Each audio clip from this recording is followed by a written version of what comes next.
Budget बनाने के लिए कुछ अजम्पशंस लेना पड़ती हैं और इस एक अजम्पशंस की हमें जो है वो शीट बनाना पड़ती है जिसको यूज करके हम लोग अपने बजट्स को प्रिपेयर कर सकते हैं एक्सेल के अंदर।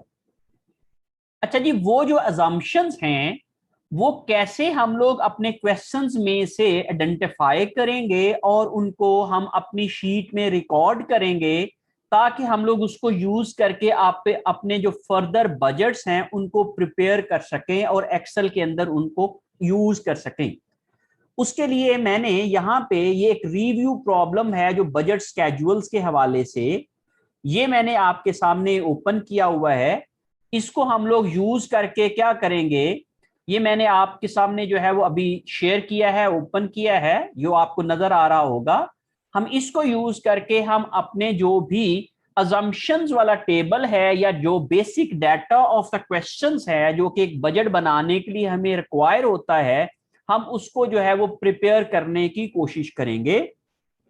मैं आप लोगों के साथ जो है वो एक एक पॉइंट को डिस्कस करता जाऊंगा और उसको जो है वो एक्सेल की शीट के अंदर जो है वो एंटर करता जाऊंगा और उससे आपकी जो बेसिक अजम्पशन की या आपकी बेसिक डाटा की जो शीट है वो प्रिपेयर होती जाएगी।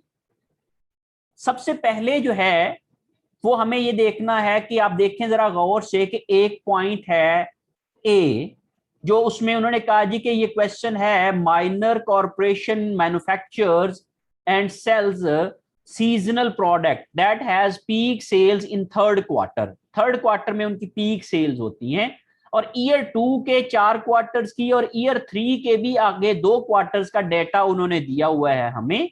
अब हम लोग ये वाला डेटा बेसिकली हमें बजट तो करना है ईयर 2 का, लेकिन ईयर 3 के 2 क्वार्टर्स का डाटा हमें इसलिए चाहिए कि कुछ कैलकुलेशंस हमने जो प्रोडक्शन के अंदर और रॉ मटेरियल की रिक्वायरमेंट को असेस करने के लिए चाहिए हूं, वो हमें इसके लिए जरूरी होती है। तो इसलिए हम लोग जो है वो ये वाला डाटा भी वहां पे शो करते हैं। ओके, अब इसको समझने के लिए हम क्या करते हैं कि सबसे पहले ये देखते हैं कि ये वाला जो डेटा है हम इसको क्या करेंगे अपनी एक्सेल शीट के अंदर एंटर करते जाएंगे। मैं आप जरा इसका जो अगर पहले पॉइंट को देखेंगे तो उन्होंने हर एक क्वार्टर की सेल्स दी हुई है 40,000, 60,000, 1,00,000, 50,000, 70,000 और 80,000। तो हम लोग और उसकी जो सेलिंग प्राइस है वो हमें दी हुई है 8 पर यूनिट। अब हम लोग अपनी एक्सेल शीट को ओपन करते हैं और हम लोग देखते हैं कि उसमें हम बेसिक डाटा का ये वाला जो कॉलम है या ये वाली जो शीट है उसको कैसे प्रिपेयर करेंगे। तो सबसे पहले हम लोगों ने ऊपर क्वार्टर्स उसी तरीके से जो है वो कर लिए, फॉर्मेट कर लिया और 1, 2, 3 एंड 4 और इसी तरीके से नेक्स्ट ईयर क्वार्टर 1 और नेक्स्ट ईयर क्वार्टर 2 कर लिया। सबसे पहले हमने बजटेड यूनिट्स की जो हमें इंफॉर्मेशन की वो हम लोग यहाँ पे एंटर करेंगे। हमें जो बजटेड यूनिट की इंफॉर्मेशन गिवन है वो है जी बेसिकली 40,000, 60,000, 1,00,000, 50,000, 70,000। सबसे पहले क्वार्टर में है जी 40,000। ओके, फिर उसके बाद है जी 60,000, फिर है जी उसके बाद 1,00,000, फिर है जी उसके बाद 80,000, सॉरी 50,000, फिर नेक्स्ट है जी 50,000, नेक्स्ट क्वार्टर 4 में 50,000 और क्वार्टर जो नेक्स्ट ईयर का क्वार्टर 1 है वो है जी 70,000 और फिर उसके बाद है जी हमारे पास 80,000 जो कि नेक्स्ट ईयर के क्वार्टर 2 में है। So that information was provided in our question और प्रैक्टिकली अगर आप देखेंगे तो आपको प्रीवियस जो आपके रिकॉर्ड्स होंगे उसके उससे मिल जाएंगी और उसको आप क्या कर सकते हो, प्रोजेक्ट कर सकते हो। 10%, 5% या वही वाली अमाउंट को आप रिपीट कर सकते हो, उसको इंक्रीमेंटल बजटिंग कहते हैं। तो हमने सबसे पहले जो है वो हमने ये देखना होता है कि हम अगले साल कितने यूनिट सेल करेंगे, उसको हम अपने बेसिक अजम्पशन वाली जो शीट होती है उसके अंदर डाल देंगे। फिर हमारे पास सेलिंग प्राइस आ जाती है। तो हमारे क्वेश्चन के मुताबिक 8 इज द सेलिंग प्राइस, वो 8 है। अब इसके साथ आपने जरा गौर किया होगा कि इसके साथ कॉमा आ गया है और इसके साथ जो है वो 8 का डॉलर साइन आ गया है। अब आप अगर यहां पे देखें तो मैं यहां पे अगर मैं लिखता हूं 10,000 या 40,000 तो आप देखें जी सिंपल 10,000 लिखा है, ना इसके साथ कॉमा आया है ना इसके साथ डॉलर साइन आया है। इस काम को करने के लिए इनको फॉर्मेटिंग कहते हैं। फॉर्मेट करने के लिए आप क्या करोगे, ये ऊपर आपके सामने निशान बने हुए हैं, इसके साथ आप सेट कर सकते हो इसकी फॉर्मेटिंग। आप ये कहते हो जी कि मैं इसको नंबर फॉर्मेट में करना चाह रहा हूं, तो आप इस कॉमा के साइन को दबाएंगे उस पे ला के, तो ये आप देखो हर एक 1000 के बाद कॉमा आ जाएगा, लेकिन उसके साथ उसने 2 डेसिमल प्लेसेस भी शो करनी है। अब इस डेसिमल प्लेसेस को अगर आप खत्म करना चाह रहे हैं, तो आप इसको जो है वो ये साथ वाले जो 2 बटन है, अगर आप इंक्रीज करना चाह रहे हैं तो इधर को दबाते जाएंगे, अगर इसको डिक्रीज करना चाह रहे हैं तो आप इसको करते जाएंगे, तो ऐसे डिक्रीज हो जाएगा। फिर उसके बाद अगर आप इसको अब कहते हैं नहीं मैंने परसेंटेज में करना है, तो आप इसको परसेंटेज में करोगे तो यह उसके साथ जो है वो 2 जीरो मजीद लगा के परसेंटेज कर देगा। लेकिन अगर आप कहते हो इसको मैंने डॉलर में करना है, तो आपके साथ वो क्या कर देगा, डॉलर में करेंसी साइन के साथ इसको जो है वो मेंशन कर देगा, और आप इसके डेसिमल को अगर मैनेज करते हैं तो वो होल नंबर में आ जाएगा। तो इस तरीके से आप उसको नंबर फॉर्मेट को क्या कर सकते हो, डॉलर में, करेंसी में, या सिंपल नंबर में, या परसेंटेज में चेंज कर सकते हो बाय यूजिंग दीज मेन्यूज। ठीक है जी। फिर इसके बाद अब हम देखते हैं कि अगला वाला जो पॉइंट है हमारा वो क्या है नेक्स्ट हमारे क्वेश्चन के अंदर। क्वेश्चन में हमारे पास जो सेकंड बी है वो ये कहता है जी कि sales are collected in following pattern. तो ये हमारी अब कलेक्शन पॉलिसी है। ये कलेक्शन पॉलिसी भी अज्यूम्ड है on the basis of our previous experiences और फ्यूचर प्रेडिक्शंस।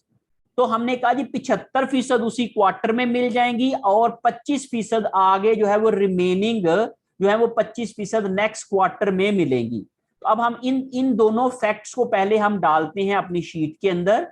तो हम देखें आप लोग, तो यहां पे हमने ये कहा कि इनमें से जो उसी क्वार्टर में मिलेंगी दैट आर 75%, और जो नेक्स्ट में मिलेंगी दैट आर 25%। ये मैंने 2 फैक्ट भी इस अपनी बेसिक डाटा की या बजट अजम्पशंस की शीट में डाल दिया। फिर उसके बाद मैंने नेक्स्ट पॉइंट देखा, नेक्स्ट इंफॉर्मेशन क्या है। हमने कहा ऑन जनवरी 1 ईयर 2 के जनवरी 1 के ऊपर companies balance sheet showed, company की बैलेंस शीट में 65,000 के अकाउंट रिसीवेबल हमें नजर आ रहे हैं। तो ये समझ लें अकाउंट रिसीवेबल बिगिनिंग बैलेंस है। बिगिनिंग बैलेंस को शो करने के लिए मैं फिर शीट पे जाता हूं, और beginning balance account receivable beginning balance जो है वो 65,000 का मैं यहां पे डाल देता हूं अपनी इस शीट के अंदर। अब आपने जो जो भी आपकी हेडिंग है वो हेडिंग आप यूज बनाते जाएंगे, budgeted sales in unit, selling price, account receivable beginning balance, cost, cash, sales collected in the quarter sales are made, sales quarter of sales sales collected in the next quarter of sales या following quarter of sales। इस तरीके से आप heading अपनी मर्जी से बनाते जाओगे, और आप उसके फिगर्स जो है वो पॉइंट जो है वो अगले वाले कॉलम में आप फिगर्स में या नंबर्स की सूरत में देते जाएंगे, और इन नंबर्स को हम यूज करेंगे अपनी फर्दर बजटिंग कैलकुलेशंस के लिए। ओके, नेक्स्ट पॉइंट इसके बाद क्या है, हमने ये देखा कि bad debts are negligible and can be ignored.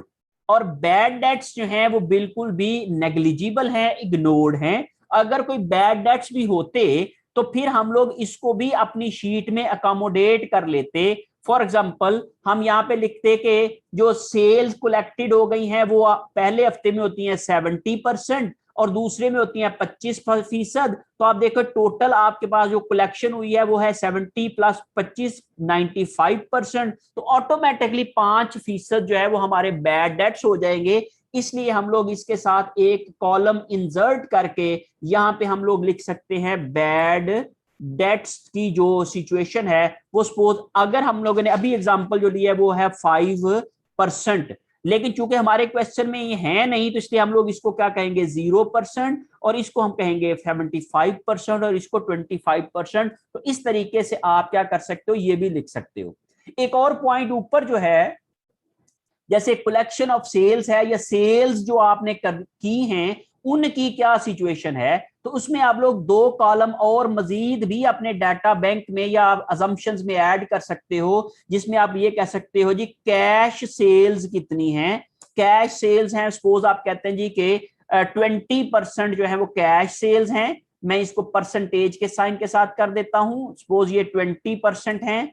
और क्रेडिट सेल्स जो हैं, मैं ये कहता हूं जी क्रेडिट सेल्स वो हैं जी मेरी 20% से बाकी 80% जो है वो मेरी क्रेडिट सेल्स हैं। तो इस तरीके से मैं क्या कर सकता हूं, इसकी अपनी जो है वो कैश एंड क्रेडिट सेल्स की भी फिगर यहां पे मेंशन कर सकता हूं, and can be used in our calculations, और जो हमारी फर्दर बजट्स बनेंगे उसमें ये यूज हो सके। लेकिन हमारी सिचुएशन में कैश सेल जो है वो मैं अभी आपके साथ जो है वो दिखाता हूं आपको कि कैश सेल्स उसने कहा जी 0% है, all sales are on credit. इसका मतलब क्या है कि सारी की सारी सेल्स हमारी जो है वो क्रेडिट बेसिस के ऊपर है, और कैश सेल जो है वो 0% है और ये 100% है। इस तरीके से हम लोग ये 2 कॉलम भी ऐड कर सकते हैं, और अगर नहीं है तो फिर चूंकि 100% है तो इसलिए हमें फिर जरूरत नहीं है इसको मेंशन करने की, इसलिए पहले मैंने मेंशन नहीं किया हुआ था।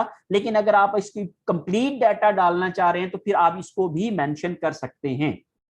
इसके बाद हम लोग अगले पॉइंट पे चलते हैं, वहां पे हम ये देखते हैं कि अब जो company desired and ending finish goods inventory, अब उसकी ये इन्वेंट्री होल्डिंग पॉलिसी है, ये भी कंपनी अज्यूम करती है based on its past experiences. तो उसकी बेस के ऊपर वो कहता है जी उसकी जो बजटेड सेल्स होंगी अगले महीने की, क्वार्टर की, उसका 30% वो क्या करेंगे अपने पास जो है वो एंडिंग इन्वेंट्री होल्ड करके रखेंगे। तो इस फैक्ट को भी हम क्या करेंगे अपनी शीट में डाल देंगे, और हमने इसकी हेडिंग दी है desired ending inventory finished goods, और यहां पे हमने परसेंटेज उसकी डाल दी है, और ये परसेंटेज जो है वो हमें उन्होंने बताया है कि जी हमारे केस के अंदर इस क्वेश्चन के अंदर है दैट इज 30%। और 30% of what, 30% of budgeted unit sales of next quarter, next quarter के बजट सेल का 30% हमारे पास एंडिंग इन्वेंट्री होनी चाहिए फिनिश्ड गुड्स की। इसके बाद उन्होंने एक और फैक्ट जो है वो इसी पॉइंट के अंदर मेंशन किया हुआ है कि इसमें सेकंड पॉइंट जो कि इसी में मेंशन हुआ है वो ये है कि जब आपने दिसंबर 31 ईयर वन चूंकि अब हम वर्किंग कर रहे हैं ईयर 2 की, ईयर 1 जब खत्म हुआ था 31 दिसंबर को, तो उस वक्त हमारे पास इन्वेंट्री 12,000 यूनिट्स पड़ी हुई थी। अब ये जो है ये एंडिंग इन्वेंट्री थी पिछले साल की, जो कि बन जाएगी इस साल के फर्स्ट क्वार्टर की ओपनिंग इन्वेंट्री या इस साल की ओपनिंग इन्वेंट्री, क्योंकि जो फर्स्ट क्वार्टर की ओपनिंग होगी वही साल की भी ओपनिंग होगी। इसलिए हम लोग यहां पे लिखेंगे कि ओपनिंग इन्वेंट्री फिनिश्ड गुड जो होगी वो क्या होगी क्वार्टर 2 के अंदर, ईयर 2 के क्वार्टर 1 में या ईयर 2 के स्टार्ट पे वो होगी 12,000 की। तो ये फैक्ट भी हम अपनी शीट के अंदर जो है वो अकोमोडेट कर लेंगे। अब इसमें फिनिश्ड गुड्स बिगिनिंग इन्वेंट्री जो है वो हमने ये कहा कि ये 12,000 यूनिट्स हैं, ये भी मैंने इस फैक्ट को यहां पे मेंशन कर दिया। अब उसके बाद अगला पॉइंट जो है वो हम देख लेते हैं कि उसके हवाले से क्या है। Next point is 5 pounds of material are required to complete 1 unit of product। अब ये बेसिकली क्या है, रॉ मटेरियल कंजम्पशन जो है वो एस्टिमेट है कि हम एक प्रोडक्ट बनाने में कितना मटेरियल कंज्यूम करते हैं, ये हमें क्वेश्चन से मिल जाएगा या फिर हमारे जो भी डेटा होगा हमारी कंपनी का वहां से हमें जो स्टैंडर्ड्स हमने बनाए हुए होंगे वहां से मिलेगा। तो इसको भी हम लोग जो है वो अपनी शीट के अंदर यहाँ पे लिख देते हैं। तो यहाँ पे हमने ये लिखा कि raw material required to produce 1 unit, तो दैट इज 5 पाउंड। हमने कहा जी 5 पाउंड लगते हैं एक यूनिट को बनाने के लिए, मटेरियल कंज्यूम होता है। फिर इसके साथ the company requires ending raw material inventory at the end of each quarter 10% of the following quarters production need. अगले क्वार्टर की प्रोडक्शन नीड का 10% जो है वो उनको रॉ मटेरियल एंडिंग इन्वेंट्री चाहिए। तो ये भी हमें एक अजम्पशन या एक एस्टिमेट जो है वो लिखना पड़ेगा हमारी बजट की कैलकुलेशन के लिए। तो ये भी हम फैक्ट जो है वो अपनी शीट के अंदर डाल देते हैं। और इसको हमने कहा desired ending inventory of raw material is 10% of next quarters production need. तो चूंकि ये 10% है, इसलिए मैं इसको चेंज नहीं कर रहा, या मैं इसमें 10% इसमें डाल दूंगा। आप इसके, चूंकि आपके पास, मेरे पास तो ऑलरेडी फिगर्स लिखी हुई हैं, तो इसलिए मैं इसको जो है वो यहां पे उसी तरीके से कर रहा हूं। अदरवाइज जो है वो आप यहां पे क्या करेंगे, मेंशन करते जाएंगे, या मैंने इसको डिलीट कर दिया। अब मैं आप लोगों को जो है वो, या आप हेडिंग देंगे और आगे आप उसकी जो है वो उसी तरीके से अमाउंट लिख देंगे जो भी आपका जो है वो फैक्टर बन रहा है। नेक्स्ट पॉइंट हम देखते हैं। नेक्स्ट पॉइंट क्या है जी, कि हमारे पास जब ईयर 1 खत्म हुआ था, जैसे फिनिश्ड गुड्स की पिछले साल के एंड के ऊपर जो इन्वेंट्री थी वो 12,000 यूनिट्स थी, ऐसे ही हमारे गोदाम में जब ईयर 1 खत्म हुआ तो 23,000 पाउंड मटेरियल पड़ा हुआ था। अब ये पिछले साल की एंडिंग इन्वेंट्री इस साल की ओपनिंग बनेगी, तो इसको हम लोग अपनी कैलकुलेशन में ओपनिंग इन्वेंट्री के तौर पे लिखेंगे। ये फिगर भी हमारे रिक्वायर होती है ताकि हम लोग अपनी बजट कर सकें। तो रॉ मटेरियल इन्वेंट्री बिगिनिंग जो है वो हमने ये कहा जी कि 23,000 पाउंड जो है वो हमें बिगिनिंग इन्वेंट्री मिली है पिछले साल से। तो ये भी हमने अपनी जो बेसिक डाटा की शीट थी या बजट अजम्पशंस की शीट थी उसमें डाल दिया। फिर उसके बाद हमने ये कहा कि अब हमारे पास रॉ मटेरियल कॉस्ट कितनी आ रही है। तो ये फैक्ट भी हमें जो है वो हमारी जो क्वेश्चन है वो हमें दे देगा कि रॉ मटेरियल कॉस्ट 8 पर पाउंड। हम रॉ मटेरियल जो खरीदते हैं वो हमें कितने का मिलता है, 0.8 पर पाउंड हमें रॉ मटेरियल मिलता है। और उसकी पेमेंट पॉलिसी क्या है, जो हम खरीदेंगे with in the quarter 60% payment कर देंगे और नेक्स्ट क्वार्टर में 40% पेमेंट कर देंगे। तो ये हमारी पेमेंट पॉलिसी है। हमारा मटेरियल कितने का आ रहा है पर पाउंड ये दिया हुआ है, और पेमेंट पॉलिसी क्या है, इन दोनों फैक्ट्स को भी हम अपनी शीट के अंदर जो है वो उसी तरीके से लिख लेते हैं। तो हमने कहा कि रॉ मटेरियल कॉस्ट कितनी है, ये है जी $0.8 पर पाउंड है। ये डॉलर साइन ऑटोमेटिकली इसलिए आ रहा है कि मैंने इसका फॉर्मेट चेंज किया हुआ है, उसी तरीके से किया हुआ है। और raw material purchased are paid in the quarter the purchase are made. किस क्वार्टर में जो पेमेंट होती है वो होती है जी 40%, और बाकी जो पेमेंट होती है वो होती है जी 60% जो है वो उसी क्वार्टर में हो जाती है, और 40% जो है वो नेक्स्ट क्वार्टर में होती है। जो भी हम परचेजिंग करेंगे एक पर्टिकुलर क्वार्टर के अंदर, जो भी हम परचेज करेंगे उसी क्वार्टर में 60% पे कर देंगे और 40% हम लोग अगले क्वार्टर में जाके पेमेंट करेंगे। तो इस तरीके से हमारे पास ये एक पेमेंट पॉलिसी बन जाएगी, और इसी से ही हमारी जो है वो अकाउंट पेएबल की एंडिंग फिगर जो है वो हमें नजर आएगी। अब अकाउंट पेएबल की बिगिनिंग फिगर जो पिछले साल के रिकॉर्ड से मिल जाएगी, वो भी हमें क्वेश्चन के अंदर गिवन है। और उन्होंने कहा कि जब जनवरी 1 ईयर 2 का स्टार्ट हुआ था तो 81,500 के अकाउंट्स पेएबल जो थे वो हमारे पास पड़े हुए थे। तो हमने कहा जी अकाउंट्स पेएबल जो हैं वो हमारे पास कितने हैं, हमने यहां पे लिख लेने हैं। वो है जी 81,500 के अकाउंट्स पेएबल जो है वो हमारे पास बैलेंस में थे बिगिनिंग बैलेंस के अंदर। जैसे अकाउंट रिसीवेबल बिगिनिंग में थे, इसी तरीके से अकाउंट्स पेएबल भी बिगिनिंग में होंगे, जो कि फर्स्ट क्वार्टर ऑफ ईयर 2 में पे हो जाएंगे। ये उन्होंने फैक्ट बताया हुआ है। इसके अलावा हमारे पास जो है वो कोई भी इंफॉर्मेशन जो है वो हमारे क्वेश्चन के अंदर नहीं दी गई है, और इसको जो है वो हम लोग जिसको हम लोग यूज करके क्या करेंगे कि क्वेश्चन को रिव्यू प्रॉब्लम को जो है वो हम लोग हल करने की कोशिश करेंगे। अच्छा, प्लस इसके अलावा और इंफॉर्मेशन जो कि बाकी बजट्स बनाने के लिए भी चाहिए होती है। यहां पे चूंकि हमें सेल्स बजट चाहिए है, फिर प्रोडक्शन बजट चाहिए है, फिर डायरेक्ट मटेरियल परचेज बजट और जो कैश पेमेंट्स बजट चाहिए है, तो इसलिए इस क्वेश्चन के लिए इतनी इंफॉर्मेशन जो है वो एनफ है, इसको यूज करके हम बना सकते हैं। लेकिन अगर हमें लेबर बजट चाहिए होता तो हमें लेबर बजट के लिए ऑफ कोर्स क्या करना पड़ता कि हमें direct labour hours per unit भी चाहिए थे। तो पर यूनिट जो डायरेक्ट लेबर आवर्स हैं, सपोज हम लोग अपने क्वेश्चन को करने के लिए यहां के हम लोग कह देते हैं कि एक यूनिट को बनाने के लिए हमें जो है वो आप समझने के 1 आवर कंज्यूम होते हैं। 1 आवर फॉर जो है वो 1 यूनिट बनाने के लिए हमारा इस्तेमाल होता है। या इस तरह से कह लें हम लोग 0.5 आवर्स पर यूनिट जो है वो हमारा क्या होता है जी, कंज्यूम होता है फॉर वन यूनिट। लेबर आधा घंटा काम करेगी तो 1 यूनिट बनेगा। इस तरीके से हम लोगों ने एक average unit labour hours per unit निकाले होते हैं, तो उसको हम आवर्स में मेंशन करते हैं, बिकॉज हमारा जो लेबर रेट होता है वो आरली होता है, तो इसलिए हम लोग इसको भी आवर्स में लिखते हैं। अगर हमें ये मिनट्स में दिया हुआ होगा तो उसको फिर हम कन्वर्ट करके आवर्स में लिखेंगे। सपोज अगर ये कहा जाएगा ये 30 मिनट्स हैं, तो 30 मिनट्स क्या बनेंगे, इज इक्वल टू ये 30 minutes multiply by 30 minutes divided by 60 कर देंगे तो आपके पास आवर्स बन जाएंगे, तो ये 0.5 आवर्स हो गए।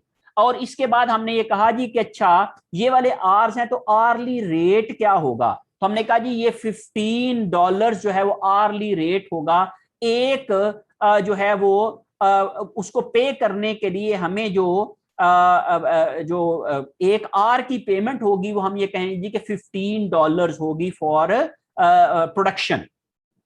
अब उसके बाद हम मैन्युफैक्चरिंग ओवरहेड जो पर ईयर हैं उनकी कुछ इंफॉर्मेशन ले लेते होते हैं। तो 2 तरीके होते हैं, या तो हमें जो है वो मैन्युफैक्चरिंग ओवरहेड टोटल दे दिए जाएं और उसमें से फिक्स्ड दे दिए जाएं, तो हम लोग उसमें से वेरिएबल अलग कर सकते हैं, या फिर हमारे पास जो भी इंफॉर्मेशन होगी उसके आर्स के हवाले से, या उसके जो जो समझ लें कि प्रोडक्शन आर्स के हवाले से, या उसके डेप्रिसिएशन के हवाले से, या उसकी जो भी आप समझ लो कि वेरिएबल मैन्युफैक्चरिंग ओवरहेड्स के हवाले से, तो वो सारी की सारी इंफॉर्मेशन जो हमारे क्वेश्चन में गिवन होगी। तो इसलिए हम लोग यहाँ पे ये वाली चीज जो है वो कंसीडर नहीं करते हैं, क्योंकि हमारी इंफॉर्मेशन यहाँ तक कंप्लीट हो गई है और हम लोग सिर्फ लेबर की फर्दर इंफॉर्मेशन को कंसीडर करके क्या कर लेते हैं कि यहाँ पे एक अच्छा अगर फर्दर इंफॉर्मेशन होगी तो वो फिर आप ये सारे हेड्स जो हैं वो आपको मैं फॉर योर रेफरेंस जो है या फिर अंडरस्टैंडिंग मैं यहाँ पे रहने देता हूँ और इसको डिलीट नहीं करता, लेकिन हम लोग जो है वो इन्हीं फिगर्स को इस्तेमाल करके क्या कर सकते हैं कि अपने सारे के सारे नेक्स्ट बजट जो है वो बना सकते हैं और इनको जो है वो हम लोग प्रिपेयर कर सकते हैं। अब जब हम लोगों ने ये बेसिक अजम्पशंस की या बेसिक डाटा की शीट बना ली, तो फिर उसके बाद जो है वो हमारे आगे जो है वो बजट्स बन जाएंगे। और मैंने चूंकि अपनी जो ऑलरेडी एक्सेल के ऊपर बजट्स बनाने की जो वीडियोस आपके साथ शेयर की हुई हैं, आप उनको दोबारा से देख सकते हैं, कंसल्ट कर सकते हैं और उनसे आप लोग गाइडेंस ले सकते हैं। उसमें मैंने वो तमाम प्रोसीजर समझाने की कोशिश की हुई है जो कि आप बजट बनाने के लिए और सेल के रेफरेंसेस देने के लिए फार्मूलाज कैसे लगाते हैं, वो तमाम फार्मूलाज मैंने लगाने की आपको प्रैक्टिस कराई हुई है। तो वो मैंने उसको यूज करके ये तमाम के तमाम टेम्पलेट्स जो है वो बनाया हुआ था पहले से। अब आप जरा गौर करें कि जो पहले मेरे बजट्स थे वो क्या थे, वो इसी के लिहाज से बने हुए थे। अब मैंने जब बेसिक डाटा को इस क्वेश्चन के मुताबिक एंटर कर दिया है तो मेरे तमाम बजट्स जो हैं वो ऑटोमेटिकली ये सारे के सारे चेंज हो गए हैं और नए बजट के मुताबिक जो है वो ये सारे के सारे बन गए हैं। अब हम इसको देख लेते हैं कि क्या हमारी जो शीट है उसने वो प्रॉपरली बिहेव किया है, जिस तरीके से हम लोगों ने डाटा चेंज किया और उसने वो वाले आंसर्स ठीक दिए हैं। तो इसी क्वेश्चन का जो सॉल्यूशन है वो भी इसके साथ ही शेयर्ड है, वो मैं आप लोगों को दिखाता हूं। आप जरा गौर करें कि ईयर 2 के क्वार्टर 1, 2, 3, 4 में जो सेल्स है तो ये सेल्स बजट है। तो सेल्स बजट में आपने कहा जी 40,000 की सेल थी, 8 पर डॉलर उसकी सेलिंग प्राइस थी, तो टोटल सेल्स बनी 3,20,000, 4,80,000, 8 लाख, 4 लाख और टोटल 20 लाख। तो अब हम कंफर्म करते हैं कि क्या हमारी शीट ने भी उसी तरीके से ही काम किया है। तो आप जरा गौर करें कि 3,20,000, 4,80,000, 8 लाख, 4 लाख और टोटल 20 लाख, वो सेम फिगर्स आ गई जो हम लोगों ने वहां पे भी अपने सॉल्यूशन के अंदर जो है वो देखी हैं। इस तरीके से मैंने तो कोई कैलकुलेशन नहीं की, मैंने तमाम के तमाम शीट के अंदर ऑलरेडी फॉर्मूलाज लगाए हुए थे और मैंने बता रहा हूं फिर से कि वो फॉर्मूलाज कैसे लगाने हैं उसके लिए आप लोग इन तमाम बजट्स की जो एक्सेल के अंदर बनाने का तरीका है उसके ऊपर जो वीडियोस हैं आप उनको कंसल्ट कर सकते हैं, आप उनको देख सकते हैं और उनको यूज कर सकते हैं। उससे मेरा क्या हुआ कि ऑटोमेटिकली मेरे सारे बजट जो है वो एंड तक खुद ब खुद बन जाएंगे। इसलिए मुझे बार बार जो नया बजट बनाने की जरूरत नहीं पड़ेगी। इसलिए मैं अपने बेसिक डाटा में सिर्फ चेंज करूंगा तो मेरे सारे बजट चेंज हो जाएंगे। इसी को ही हम लोग क्या कहते हैं, सेंसिटिविटी एनालिसिस कहते हैं, या व्हाट इफ एनालिसिस कहते हैं, कि भाई अगर मैं एक फैक्टर या कोई भी सर्टन फैक्टर्स चेंज करता हूं तो मेरे बजट्स के ऊपर, मेरी प्लानिंग के ऊपर क्या इंपैक्ट आता है। इस चीज को चेक करने के लिए हम क्या कर सकते हैं, अपने उस डाटा को या उस MS एक्सेल को यूज कर सकते हैं और एक्सेल में बजट्स बना के इसको देख सकते हैं। अब हम देख लेते हैं कि इसकी जो बेसिकली हम लोगों ने यहाँ पे कलेक्शन के बजट बनाया था, तो वो एक ये वाला फॉर्मेट था। इस फॉर्मेट को आप एक और तरीके से भी बना सकते हैं। वो फॉर्मेट को एक और तरीके से बनाने का तरीका क्या है कि सबसे पहले आपके पास दो कैटेगरी थी बेसिकली जो आपको दी गई थी कलेक्शन पॉलिसी में, कि आप लोगों ने जो cash collected in the quarter sales are made, कि जिस क्वार्टर में आपकी सेल हुई उसी में आपको कैश मिल गया, तो उस लिहाज से आपको 75% है। तो हम ये क्या करते हैं कि सेल्स कलेक्शन के बजट में चले जाते हैं। यहां पे आप लोग collected in quarter of sales, quarter of sales में आपको क्या है 75% उसी क्वार्टर में मिल जाती हैं और 25% नेक्स्ट क्वार्टर में मिल जाती हैं। So cash collected from sales और the cash collected in the quarter of sales में, जिस क्वार्टर में आपने सेल की उसी में आपको वापस मिल गई।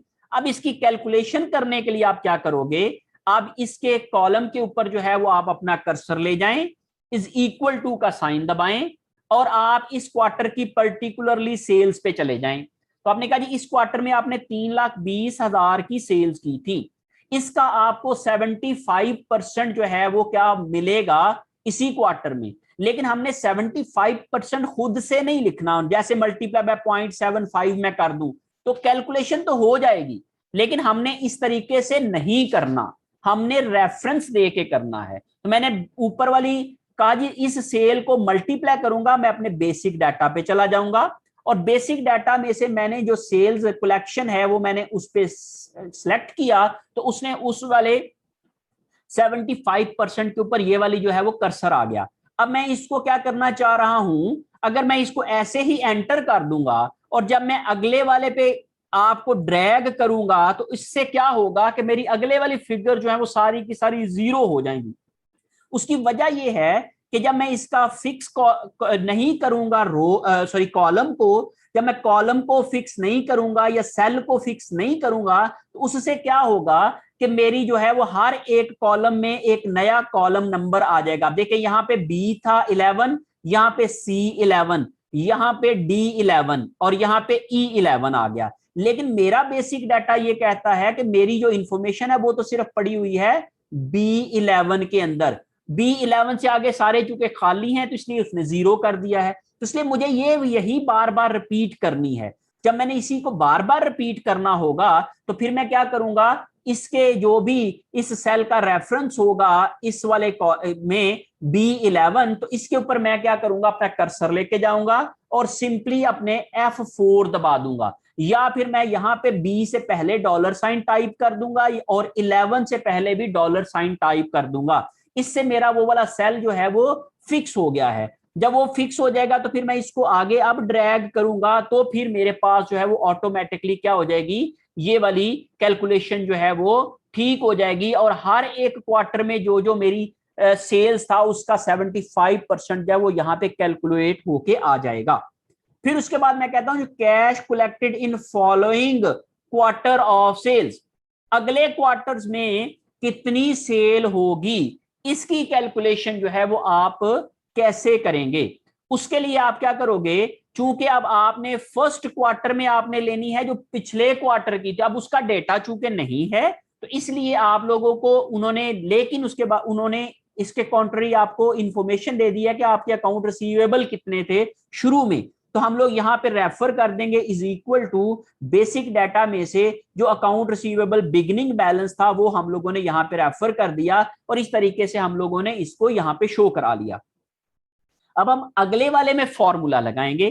फॉर्मूला क्या होगा, इज इक्वल टू, अब यह है कि पिछले क्वार्टर की, जो पिछले क्वार्टर की सेल थी 3,20,000, इसका कितने परसेंट आपको मिलना है, जो आपकी यहां पे दिए हुए 25%। और इस कॉलम को, इस सेल को आपने क्या कर देना है, F4 करके फिक्स कर देना है। तो जब आप लोगों ने इसको F4 करके फिक्स किया तो ऑटोमेटिकली क्या किया उसने, 80,000 की कैलकुलेशन यहां पे कर दी। और मैं इसको जब ड्रैग करके आगे ले जाऊंगा तो ऑटोमेटिकली ये वाली कैलकुलेशन जो है वो यहां पे मेंशन हो जाएगी। और ये क्या बता रहा है कि पिछले क्वार्टर की जो सेल थी 3,20,000, इसका 25% मिलेगा सेकंड क्वार्टर में। जो सेकंड क्वार्टर की सेल थी 4,80,000, उसका 25% मिलेगा थर्ड क्वार्टर में। और जो 8 लाख की सेल थी उसका 25% मिलेगा फोर्थ क्वार्टर में। और इस तरीके से हमारे पास जो इस तरीके से मिलेंगे 25% सेकंड क्वार्टर वाली अमाउंट, वो इस तरीके से टोटल आ जाएगी। हम इन दोनों को सम कर लेंगे, इनका दोनों फिगर्स का, तो ये हमारे पास जो है वो आ जाएगा। और हम लोग जब सब का सम कर लेंगे तो ये हमारे पास टोटल आ जाएगा इस लिहाज से। और इसको हम लोग कहेंगे जी इस कैटेगरी में सम कर लेंगे रो को पूरी को, तो ये हमारी जगह 15 लाख आ जाएगा। और इसको हम लोग सेम फॉर्मूला नीचे कॉपी करेंगे तो ये भी 4,65,000 आ जाएगा। और टोटल करेंगे तो 19,65,000 आ जाएगा। अच्छा, इस तरीके से इस फॉर्मेट से बनाने के लिए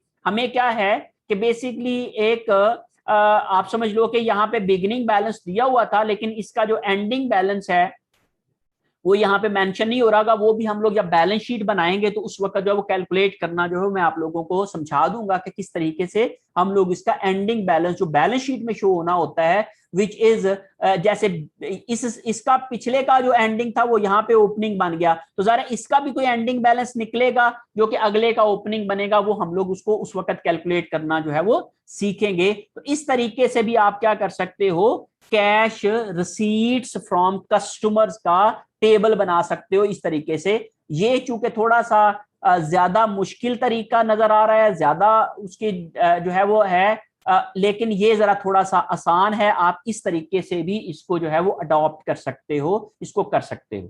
इसके बाद आप जरा गौर करें कि अगला वाला बजट भी जो है वो भी इसी तरीके से है। जैसे मैं अगर कलेक्शंस की बात करूं तो मैं उसको आपके जवाब के साथ रिकंसाइल करवा देता हूं। देखिए जी, ये कलेक्शन का बजट था, उसने उस तरीके से बनाया हुआ है, तो मैंने भी उस तरीके से पहले आप लोगों को बताया था। लेकिन अगर आप लोग इसको सिंपली देखें तो जो हमने अभी किया है टेबल, उसमें भी पहले क्वार्टर में 3,05,000 रिसीव होता है कैश, दूसरे में 4,40,000, फिर 7,20,000 और फिर 5 लाख, और टोटल 19,65,000। तो यही सेम फिगर्स जो हैं वो आपके पास हमारे यहाँ पे भी आ रही है, 3, 5, 4, 40, 7, 20, 5 और 19,65। तो इस तरीके से आप कैश कलेक्शन के स्केड्यूल को प्रिपेयर कर सकते हैं और शो कर सकते हैं। अब इसके बाद आ जाता है जी मटेरियल, उसके बाद है प्रोडक्शन बजट। अब आप जरा गौर करें, प्रोडक्शन पहले क्वार्टर में हमारी प्रोडक्शन थी 46,000, फिर 72, 85, 56 और टोटल है 2,59,000। और नेक्स्ट क्वार्टर के भी हमने जो है नेक्स्ट ईयर के क्वार्टर 1 की भी हम लोगों ने यहाँ पे प्रोडक्शन कैलकुलेट किया, because we need this figure in our raw material purchase budget, that's why हमने इसको भी यहाँ पे कैलकुलेट किया है। इसलिए इसको भी यहाँ पे, और इसको कैलकुलेट करने के लिए हमें अगले क्वार्टर की सेल्स की भी फिगर चाहिए, तो इसलिए हमें 2 क्वार्टर की आगे वाले की भी सेल्स की फिगर चाहिए होती हैं इस चीज को कैलकुलेट करने के लिए। ओके, अब आप जरा इसको रिकंसाइल करते हैं तो आप जरा देखें, आप सेम फिगर जो है वो यहां पे भी आ रही हैं। आप अगर प्रोडक्शन बजट को देखें, 46,000, 72,000, 85,000, 56,000, 259 और 73,000 इसकी क्वार्टर 1 की है। तो इस तरीके से आप क्या करोगे, ये प्रोडक्शन बजट भी बना सकते हो। और ये वो ऑटोमेटिकली हमारी शीट ने उसको जो है वो बना दिया है। और इसके बाद जो है वो रॉ मटेरियल परचेज बजट आ जाएगा। तो ये बेसिकली उसका फॉर्मेट है, इसको मैंने डिटेल में एक्सप्लेन किया हुआ है अपनी रॉ मटेरियल परचेज बजट की जो वीडियो है उसके अंदर। आप उसको जो है वो कंसल्ट कर सकते हैं, देख सकते हैं, और उसको जो है इसको जो है वो समझ सकते हैं कि ये किस तरीके से हुआ है। अब आप ये देखेंगे, हमने ये कहा कि पहले क्वार्टर में आपको 2,43,000 पाउंड मटेरियल खरीदना पड़ेगा, यूनिट्स ऑफ मटेरियल की बात हो रही है। ये 3,66,500, 4,10,500, 2,88,500 और 13,08,500, यही सेम फिगर जो है वो हमारी शीट ने भी हमें प्रोवाइड की हैं। आप जरा अगर देखें 243, 366, 500, 410, 500, 288, 500, 13, 8, 500, तो इस तरीके से आपके पास जो है ये नंबर ऑफ पाउंड्स आ गए जो कि आप लोगों ने मटेरियल खरीदना पड़ेगा। और ये 0.8 पर जो है वो पाउंड उसकी कॉस्ट है जो हमने बेसिक डाटा में दी हुई थी, वो हम लोगों ने यहाँ पे यूज की है। और उसको जब हमने मल्टीप्लाई किया तो ये हमारे पास जो है वो क्या आ जाएगा, उसका रॉ मटेरियल परचेज बजट आ जाएगा। मीन हम इतनी cost of raw material purchase आ जाएगा या परचेजेस की कॉस्ट आ जाएगी जो हमने मटेरियल खरीदा, तो वो भी हमारे साथ जो है वो हमारी जो भी क्वेश्चन था उसके जो आंसर है उसके साथ जो है वो मैच करता है। 194,400, 293,200, 3,828,400, 2,30,800 एंड 10,46,800 की फिगर है। अब इसके बाद आ जाती है बात कि हम लोग पेमेंट्स फॉर परचेजेस की पॉलिसी लगाते हैं। तो ये वाला तो मैंने टेबल बनाया बिल्कुल उसी तरीके से जैसे हम लोगों ने बुक में हुआ है, तो ये भी बिल्कुल उसी तरीके, तो ये भी आप देखें कि उसने ऑटोमेटिकली बना दिया है। लेकिन अगर हम लोग इसको दूसरे तरीके से बनाते हैं तो हम कहेंगे जी payments in same quarter of purchase, कि जिस क्वार्टर में मटेरियल हमने परचेज किया और उसी क्वार्टर में हमने इसकी पेमेंट की, तो हमने कहा जी ये 60% अमाउंट जो है वो हम उसी में पे कर देते हैं। तो ये भी बिल्कुल उसी तरीके से अगर आप कैलकुलेट करते हैं तो इज इक्वल टू, तो हमने कहा इस क्वार्टर में आपने मटेरियल जो परचेज किया उसकी कॉस्ट आई 1,94,400, 1,94,400। इसको आप मल्टीप्लाई करोगे किसके साथ, अपनी पेमेंट पॉलिसी की फिगर के साथ, तो वो आपकी बेसिक डाटा में है। तो हमने कहा जी आपकी बेसिक डाटा में 60% जो है इन द क्वार्टर ऑफ परचेज आप पेमेंट्स करते हो, payments in the quarter of purchases, ये 60% है। तो अब आपने चूंकि इसको हार्ड कोर करना है, मीन इसको आपने फिक्स करना है, तो F4 दबा देंगे तो ये फिक्स हो जाएगा। तो इस लिहाज से आप देखें जी कि 1,16,640, और जब आप इसको पूरा ड्रैग करेंगे तो ये टोटल आ जाएगा, और इसका जब आप लोग सम करेंगे तो ये टोटल आपके पास 6,28,080 जो है वो इधर आ जाएगा। फिर उसके बाद आप क्या करते हो, इन फॉलोइंग क्वार्टर ऑफ परचेज, आपने फॉलोइंग क्वार्टर ऑफ परचेज में अगर पेमेंट करना है तो इज इक्वल टू, अब देखें इसकी जो इसमें परचेजेस क्वार्टर 1 में होंगी वो सेकंड क्वार्टर में मिलेंगी, तो आप क्या हो गए, इज इक्वल टू इस क्वार्टर में आपने 1,94,400 का मटेरियल खरीदा था, मल्टीप्लाई बाय, इसको आप लोगों ने कहा जी सेकंड क्वार्टर में आपकी पेमेंट पॉलिसी है 40%, और इसको भी उसी तरीके से आपने क्या कर दिया, जो है वो F4 दबा के फिक्स कर दिया, तो ये आपने यहां पे कर लिया। और इसको अब जब आप ड्रैग करोगे अगले वाले 2 कॉलम्स में तो ये आ जाएगा, और जब आप लोग पहले कॉलम में आप क्या लिखोगे, तो ये आपको फिगर जो है वो ऑलरेडी प्रोवाइडेड है आपके क्वेश्चन के अंदर कि आपने यहां पे क्या मेंशन करना है। तो that is basically this is opening या beginning balance of accounts payable.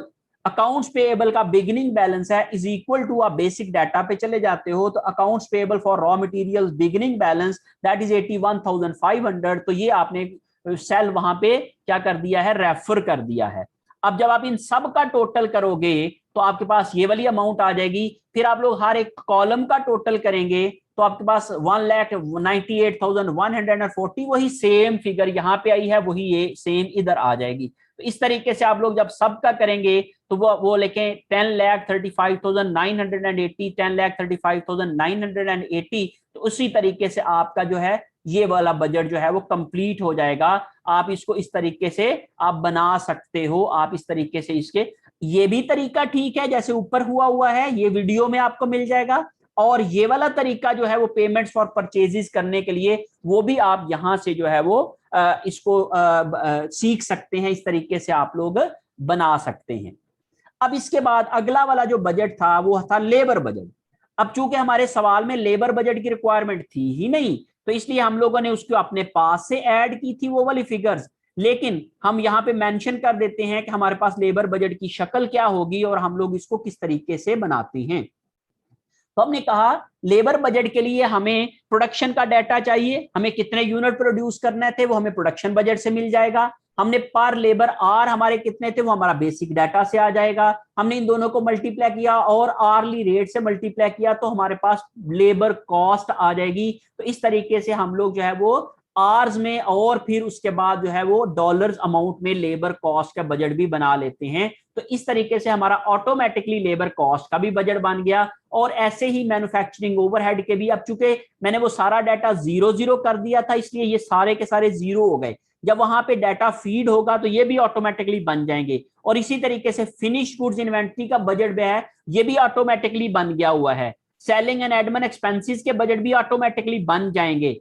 Cost of good sold का बजट भी ऑटोमेटिकली बन जाएगा। और इनकम स्टेटमेंट और बैलेंस शीट भी ऑटोमेटिकली जो है वो हम इससे बना सकते हैं। इन दिस वे हम एक इंटरेक्टिव मॉडल या इंटरेक्टिव शीट बना सकते हैं जो कि हमारी जो डाटा पे बेस कर रही होगी, असम्पशंस को लेके कैलकुलेशंस कर रही होगी। और वो कैलकुलेशन जो है वो हम लोग यूज करके क्या कर सकते हैं, अपने बजट्स को प्रिपेयर कर सकते हैं और सेंसिटिविटी एनालिसिस कर सकते हैं कि अगर कोई फैक्टर्स चेंज होते हैं तो उसके ऊपर जो है वो हमारे जो जो बजट्स होता है उसके ऊपर क्या इंपैक्ट आता है, ये हम लोग जो है वो चेक कर सकते हैं।